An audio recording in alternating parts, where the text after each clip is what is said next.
Bueno, pues primero que nada, darle las gracias, ¿no? a los pastores que me dan la oportunidad de tomar el micrófono, y me dan la confianza, ¿no? de poder hablar a la iglesia. Y como les decía, me tocó hablar del libro de Efesios. Dice que el libro de Efesios es el 10º libro en el Nuevo Testamento y está formado de 6 capítulos. Es un libro prácticamente muy corto. Está en medio del libro de Gálatas y Filipenses. Se dice que fue escrito en el año 60 y 63 después de Cristo. Y cuando este libro fue escrito, Pablo estaba pues en la cárcel. Llegó a Efeso a llevar el evangelio y al tiempo fue preso, ¿no? Describe la disciplina necesaria para convertirse en un verdadero hijo de Dios. La introducción sería: la epístola de Efesios es un tratado teológico que ha sido colocado en un marco epistolar.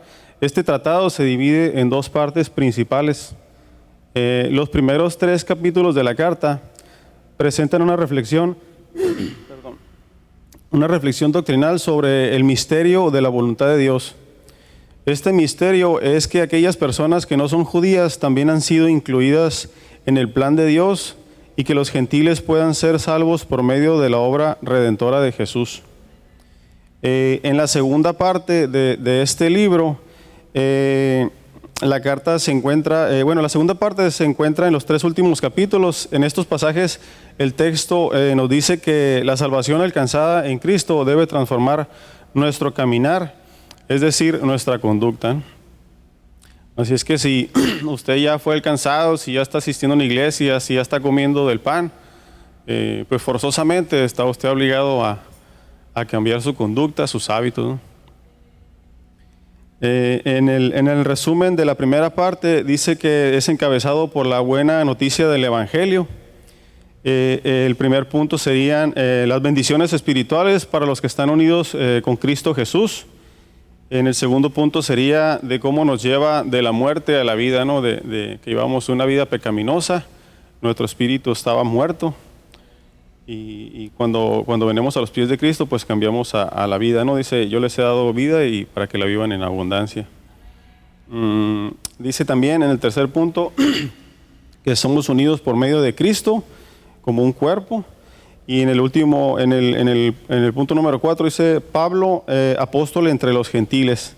En el resumen de la segunda parte habla sobre la vida cristiana, la unidad del cuerpo de Cristo, la nueva vida en unión con Cristo, las relaciones en la familia y por cuarto la armadura del cristiano. A lo último, de la segunda parte, da un saludo final y una bendición. La carta dice que empieza con 2 largas oraciones. La primera es una oración de acción de gracias y la segunda es una oración de intercesión para los destinatarios, que serían en este caso las personas que iban a recibir la carta o el libro de Efesios. Dice... También podemos encontrar 4 pasajes claves en el libro. Dice, el cuerpo de la carta contiene 4 pasajes importantes. El primero trata el tema de la obra salvífica de Cristo. La segunda porción es una exposición a la unidad alcanzada por medio del sacrificio de Cristo. El tercer pasaje habla del misterio y de la misión que implica la inclusión de los gentiles en el plan de salvación, porque antes solamente era para los judíos, ¿no? Y el cuarto dice, la sección termina con otra oración de intercesión. Pablo nos exhorta, dice que la exhortación es un llamado a un comportamiento que refleje en forma práctica las implicaciones de la fe cristiana. Este nuevo comportamiento recarga la unidad del cuerpo de Cristo, la renuncia a la antigua manera de vivir y las aplicaciones concretas de la fe cristiana. En la unidad del cuerpo de Cristo podemos ir al capítulo 4, del 1 al 16, para que vean pues que no estoy echando mentiras, ¿no? Todo es bíblico. Dice, solícitos en guardar la unidad del Espíritu en el vínculo de la paz, un cuerpo, un espíritu, como fuisteis llamados en una misma esperanza a vuestra vocación, un Señor, una fe, un bautismo, un Dios, un Padre de todos, la cual es sobre todos, por todos y en todos. Dice también la renuncia a la antigua manera de vivir. Eso está en el 4 del 17 al 24. Dice, esto pues digo y requiero en el Señor, que ya no andéis como los otros gentiles que andan en la vanidad de su mente, teniendo el entendimiento entenebrecido, ajenos a la vida de Dios, por la ignorancia que en ellos hay, por la durez de su corazón. Dice, en la manera de vivir, dice que tenemos que cambiar. Dice, el que hurtaba ya no hurte más, sino que trabaje haciendo con sus manos lo que es bueno, para que tenga que compartir con el que padece necesidad. Y dice, el creyente, dice, no solo debe caminar en la luz, eso está en el 5 del 6 al 20, sino que también debe de demostrar ese nuevo comportamiento en sus relaciones familiares. Y podemos encontrarlo en el 5, en el versículo 21, dice, someteos unos a otros en el temor de Dios. Las casadas estén sujetas a sus propios maridos como al Señor, porque el marido es cabeza de la mujer, así como Cristo es cabeza de la iglesia, la cual es su cuerpo y es su Salvador.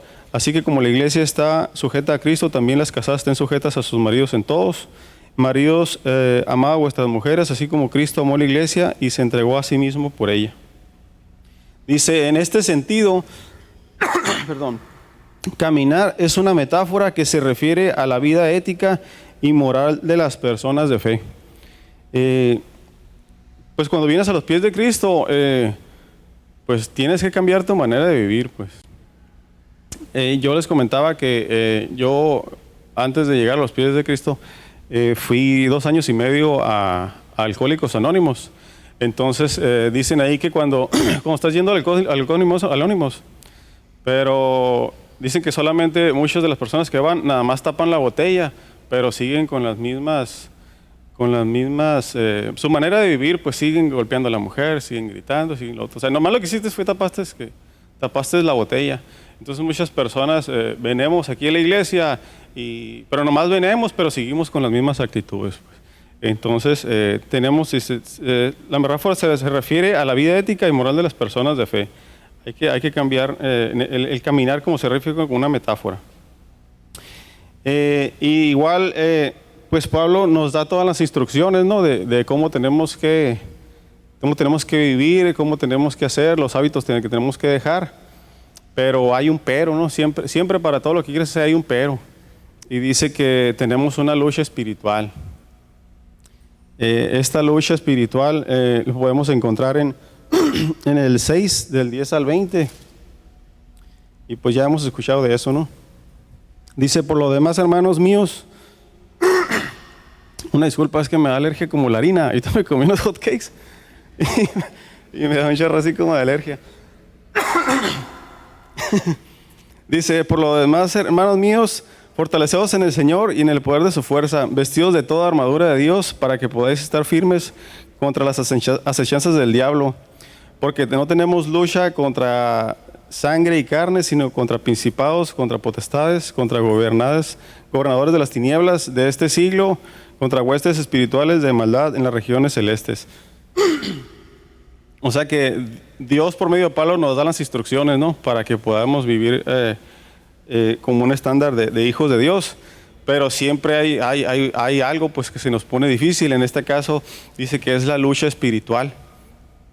Pero dice también la palabra que cuando Dios, pues hay un problema, también te da la salida. Entonces la salida en este caso, o la ayuda, sería la armadura. Y enseguidita de que nos dice que tenemos una lucha espiritual, abajito nos dice, por tanto tomad la armadura de Dios para que podáis resistir al día malo y habiendo acabado todo, estar firmes. Dice, estad pues firmes, ceñidos vuestros lomos con la verdad y vestidos con la coraza de justicia y calzados los pies con el apresto del evangelio de la paz. Sobre todo tomad el escudo de la fe, con que podéis apagar todos los dardos del fuego del maligno. Tomad el yelmo de la salvación y la espada del Espíritu, que es la palabra de Dios. Entonces está el tropiezo, está el problema, pero enseguida está la salida. Entonces, está el tropiezo, está el problema, pero enseguida está la salida. Entonces, está el tropiezo, está el problema, pero enseguida está la salida. Entonces, está el tropiezo, está el problema, pero enseguida está la salida. Entonces, está el tropiezo, está el problema, pero enseguida está la salida. Entonces, está el tropiezo, está el problema, pero enseguida está la salida. Entonces, Esto yo lo veo así figuradamente, ¿no? Pues que tú puedes estar ahí haciendo tu vida y lo que quieras y el diablo está así de lejitos, así tirándote los dardos, ¿no? Los dardos del enemigo, pero si no traes ese escudo, pues te pegan. Entonces, con el escudo ahí detienes el dardo y con la espada, pues lo derribas, ¿no? O se me viene a la mente la escena esta de la película Los 300 cuando les llueven todas las flechas y se quedan atoradas en los escudos. Y ya Leónidas con la espada acá, ¿no?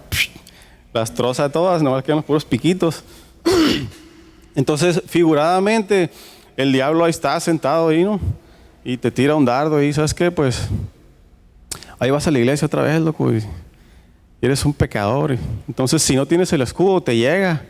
Pero con el escudo, pues lo atoras y con la espada, ¿sabes qué? La palabra dice que nuevas son sus misericordias cada mañana. Entonces, con eso te defiendes, ¿no? Y así te está tirando dardos, te está tirando el enemigo. Pero si no hay un escudo, pues te llegan y te da para abajo. Entonces te puedes decir, ¿sabes qué? Pues andas en depresión o algo. Y con la misma palabra, con la espada, pues ahí tú te defiendes, ¿no? En conclusión, dice, Efesios no incluye saludos acostumbrados en las epístolas tratadas anteriormente. El texto se limita a indicar el nombre de Tíquico, la persona que serviría de correo para hacer llegar la carta a las diversas comunidades, y la epístola termina con una sencilla bendición. O sea, como les dije, Pablo estaba preso y Pablo se puso a escribir esa carta por medio de la sabiduría que Dios derramó sobre él. Y Tíquico fue el correo, no fue la persona encargada de llevar esa carta a las diversas comunidades de Efeso. Y pues para que pudieran guiarse por medio de la palabra y así nosotros pues poder también tener un poco de guianza y que esté escrita en la Biblia, ¿no? Y gracias a Dios pues por Tíquico que fue obediente, ¿no? Que a lo mejor aquí traigo las cartas, pues no las voy a entregar. Entonces fue obediente y pudo llevar esos libros al pueblo de Éfeso. Y también pues como Jonás, ¿no? Pues que lo habían enviado a un lugar, pues pero su desobediencia pues agarró para otro lado. Entonces Tíquico fue obediente y entregó esas escrituras a donde debe ser, y hoy podemos conocerlas en la Biblia y adquirir un poco de sabiduría y un poco de guía para sacar nuestra vida adelante y que se asemeje más a la vida de un hijo de Dios. Y por mi parte pues sería todo y muchas gracias.